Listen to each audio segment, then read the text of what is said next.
कभी इस जंगल से बहुत दूर उनका भी एक राज था। महल थे, लोग थे, पहचान थी। लेकिन एक रात के बाद वो सब बस एक याद बनकर रह गया। आज वो राजा और रानी नहीं, बस दो आम इंसान हैं जो इस जंगल में साधारण जिंदगी जी रहे हैं। आज लकड़ी ज्यादा गीली थी, आग ठीक से जली नहीं। रुको, मैं अभी जाता हूँ। दिन है इसलिए नदी तक जाना मुश्किल नहीं होगा और वहां धूप में सूखी लकड़ी मिल जाएगी। तुम यहीं रहो, मैं थोड़ी ही देर में वापस लौट आऊंगा। ठीक है, लेकिन संभल कर जाना। रास्ता आसान नहीं है और धूप भी तेज हो गई है। और हाँ, अपने मित्र से बात करते हुए घर आना मत भूल जाना। जंगल के रास्ते पर राजा और उसका मित्र साथ चल रहे हैं। मित्र बोलता चला जा रहा है और राजा चुपचाप सुनते हुए बस उसके साथ आगे बढ़ता जा रहा है। थोड़ी दूर चलने के बाद राजा का मित्र थक जाता है। अरे यार, थोड़ी सी दूर चले नहीं कि तुम ऐसे बैठ गए जैसे पूरा जंगल पार कर लिया हो। इतनी जल्दी कैसे थक जाते हो तुम? अरे महाराज, अरे नहीं दोस्त, तुम चलते रहो। मैं तो बस इस पत्थर से दोस्ती निभा रहा हूं। पैर कह रहे हैं आज यहीं रुक जाओ। तू चल नहीं रहा, पत्थरों से रिश्ते बना रहा है। थोड़ा आगे भी चल ले, वरना जंगल तुझसे पहले मंजिल पर पहुंच जाएगा।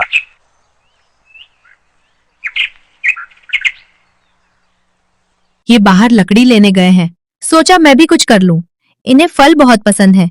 पास ही से थोड़े ताजे फल तोड़ लाती हूँ। अच्छा रहेगा, थकान भी उतर जाएगी और चेहरे पर मुस्कान भी आ जाएगी। ला ला ला जंगल की राह, ला ला ला मन में चाह।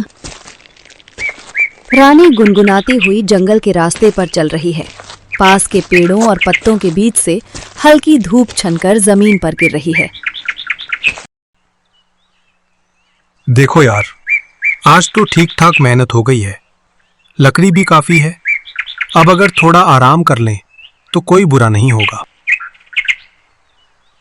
हाँ, मेहनत तो हुई है, पर चलो थोड़ी देर और रुक लेते हैं। जंगल में बैठकर सांस लेने का मजा भी तो अलग ही है। सच बताऊं तो ऐसे बैठना मुझे ज्यादा अच्छा लगता है, बिना किसी जल्दबाजी के। बस हवा चल रही है, जंगल है और सामने कोई हिसाब किताब नहीं। एक बात पूछूं? तुम पहले महाराज थे, इतना बड़ा राज था, तो क्या यहां इस जंगल में रहते हुए कभी अपना राज याद नहीं आता? वो महल, वो पहचान, या अब सब पीछे छूट चुका है? याद तो आता है, पर उस राज की नहीं, उन दिनों की जब सब सुरक्षित थे। यहाँ जंगल में जो सुकून है वो तब नहीं था। शायद इसलिए अब दिल यहीं ठहर जाता है। बस इतना कहना था। हम अच्छे दोस्त हैं और जैसे अभी साथ बैठे हैं वैसे ही आगे भी साथ रहेंगे, जो भी हो, कहीं भी हो। अरे दोस्ती तो पक्की है, इसमें कोई शक नहीं। लेकिन अब ज्यादा देर बैठे रहें तो मेरी दानी नाराज हो जाएगी और फिर मुझे खाना भी नसीब नहीं होगा। चल जल्दी घर चलते हैं। आप दोनों को देर हो गई, मैं कब से इंतजार कर रही थी। चलिए, थाली लगा दी है और फल भी रख दिए हैं। आप भी बैठ जाइए भैया, साथ में खा लेंगे। अरे खाना तो वैसे ही बहुत स्वादिष्ट लग रहा है, ऊपर से आज मैं बहुत थक गया हूं। ऐसे में इससे बेहतर क्या हो सकता है? सच कहूं तो दिन भर की थकान इसी पल का इंतजार करती है। अपने लोगों के साथ बैठकर सादा सा खाना खाना, इससे बड़ा आराम कुछ नहीं होता। अरे आप लोग अभी तक खड़े ही हैं। चलिए अब खाना खा लीजिए, देर हो रही है, खाना ठंडा हो जाएगा। इतने दिन बाद ऐसा सादा और स्वादिष्ट खाना खाया है। जंगल की थकान भी जैसे यहीं खत्म हो गई। लगता है बारिश का वक्त आने वाला है। बारिश अच्छी हो तो फसल बच जाएगी, लेकिन अगर ज्यादा हुई तो सारी मेहनत भी बर्बाद हो सकती है। वो खेत में खड़ा मन ही मन आने वाली बारिश के बारे में सोच ही रहा था कि तभी अचानक आसमान बदल गया और बिना चेतावनी बारिश की पहली बूंदें धरती पर गिरने लगी। अभी तो सोच ही रहा था और ये बारिश भी शुरू हो गई। बाप रे, अब तो घर की तरफ भागना पड़ेगा। चलो, बारिश तो रुक गई। भगवान करे फसल को ज्यादा नुकसान ना हुआ हो। अब जाकर दिल को थोड़ा सुकून मिला है। आज वो मिलने नहीं आया। कोई बात नहीं, मैं ही उसके घर जाकर मिल लेता हूँ। शायद किसी काम में फंस गया होगा। कोई बात नहीं, मैं ही चलकर देख लेता हूँ। राजा जब अपने मित्र के घर के बाहर पहुंचता है तो वहां उसके मित्र के पिताजी मिलते हैं। बेटा, वो तो अभी थोड़ी देर पहले यहीं था, पता नहीं अचानक कहाँ चला गया। मैं भी सोच ही रहा हूं। काका, अगर वो वापस आए तो उसे बता दीजिएगा कि मैं उससे मिलने आया था। हाँ बेटा, मैं उसे बता दूंगा।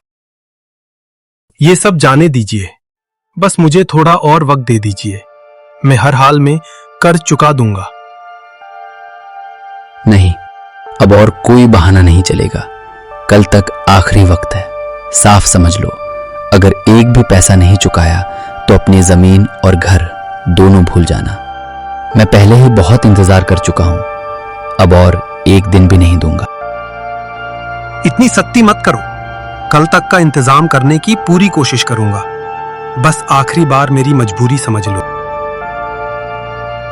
ध्यान से सुन लो, कल सूरज ढलने से पहले पैसा चाहिए, वरना अपनी जमीन और घर दोनों से हाथ धो बैठोगे। उसकी धमकी के साथ ही सन्नाटा छा गया। डर और बेबसी ने माहौल को और भारी कर दिया। इतने सारे पैसे मैं कहां से लाऊंगा? समझ नहीं आ रहा क्या करूं। हर रास्ता जैसे बंद सा लग रहा है। सुबह से ढूंढ रहा था तुम्हें, आखिर यहां मिल ही गए। तुम्हारे चेहरे से साफ दिख रहा है कि कुछ ठीक नहीं है। दोस्ती में बातें छुपाई नहीं जाती। जो भी बोझ है कह दो, अकेले मत सहो। कर्ज में डूब गया हूं। घर और जमीन गिरवी रख दी है। कल तक पैसा नहीं चुका पाया तो सब कुछ चला जाएगा। इसी डर में यहां आकर बैठ गया था। समझ नहीं आ रहा था किससे कहूं। यही बात है, मुझे भी कुछ ऐसा ही लगा था। तुम्हारे चेहरे से साफ दिख रहा था कि दिल पर भारी बोझ है। दोस्ती में ऐसे सच छुपाए नहीं जाते। पैसों की चिंता अभी छोड़ दो, तुम्हारा घर और जमीन नहीं जाएंगे। राजा ने चुपचाप अपना हाथ बढ़ाया और एक सोने का सिक्का उसके पास रख दिया। ये तुम क्या कर रहे हो? इतना कीमती सिक्का मैं ये कैसे ले सकता हूं? इसे एहसान मत समझो, ये दोस्ती की निशानी है। मुसीबत में हाथ थामना ही असल साथ होता है। आज समझ आया कि दोस्त क्या होता है। ये सिक्का नहीं, मेरे लिए उम्मीद बन गया है। उस सन्नाटे भरे जंगल में एक टूटी उम्मीद फिर से जिंदा हो गई। राजा भले ही राजपाट से दूर था, लेकिन उसका दिल आज भी राजा का ही था।